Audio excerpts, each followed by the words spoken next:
Welcome to the Survivors from the Dead podcast, where I talk to survivors from the dead. Today's survivor is Peter Van Dam. Thank you for having me. It's my pleasure. Well, your life has been really hard since the Holocaust occurred, and I can't imagine what you had to go through. So, can you tell us what happened? Yeah, it has been hard. So, when I first came in, I thought I was surrounded by some weirdos, especially when I met Anne. Did you think that Anne was some friendly, energetic person when you first met her? I knew straight from the start that she wasn't any trouble. I mean physically, not mentally. What do you mean by physically?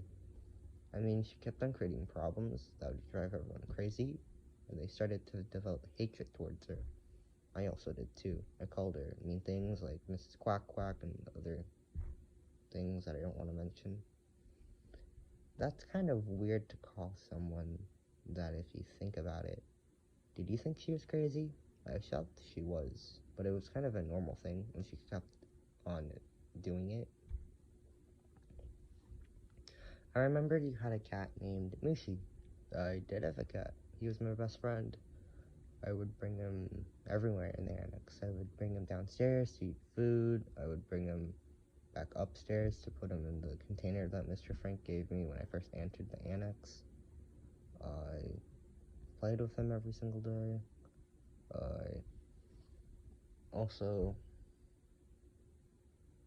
and what did I also do? Oh yeah, I also bring him whenever my parents or everyone was fighting in the annex. Okay, now you're making me want to get a pet. Can you get one? No, my parents won't let me. That's sad. Moving on, how is your relationship with Anne? Didn't you date her at one point?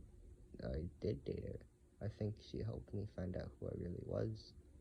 But when I first met her, we were arguing left and right. How did the others think about your guys' relationship? My mother didn't like the feeling that we were dating. Was she jealous or something? Oh, she was definitely jealous. She thought I was showing affection to someone else. Okay, I want to talk about the thief incident that happened. So what exactly happened? So it was late at night, and Mrs. Frank just straight up was screaming in German. So I woke up and saw everyone coming at my dad. Mrs. Frank wanted to kick my dad and mom out of the annex, and if they did kick them out, I needed to go with them because I didn't want anything to happen to them, and I love them so much. But good thing they didn't, because I don't know what I would have done. That's good that you really love your parents. Everyone thought that I needed better, but I didn't. I just needed my parents, and I wouldn't do anything without them, even if they argued so much. Okay, changing the subject. So you had this big celebration. What was that all about? So Meep told us about the invasion, and she said that it started, and we were all gonna be safe. Was she right? Everyone thought she was right. So we all celebrated. She even brought a cake saying peace in 1945, which wasn't true as everybody knows. D-Day was what they called it. Everything felt pretty safe since the invasion started.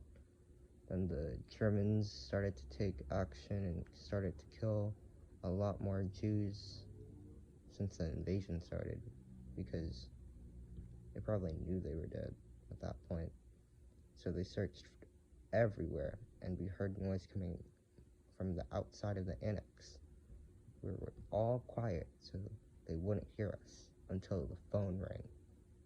So everyone was arguing about what to do about the phone, and then we all got caught and we were sent to a concentration camp.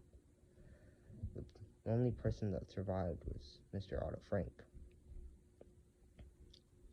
I heard that he and Meep went back to the annex and read Anne's diary. And in her diary it said, in spite of everything, I think there is still good in everyone's heart. And then Mr. Frank said, she puts me to shame. To this day, I don't really know why he said that. But because of Anne, I know that one can make the best out of a bad situation by conquering thoughts and emotions. Well, thank you for your time here. And that wraps up the episode of today. Thank you for listening.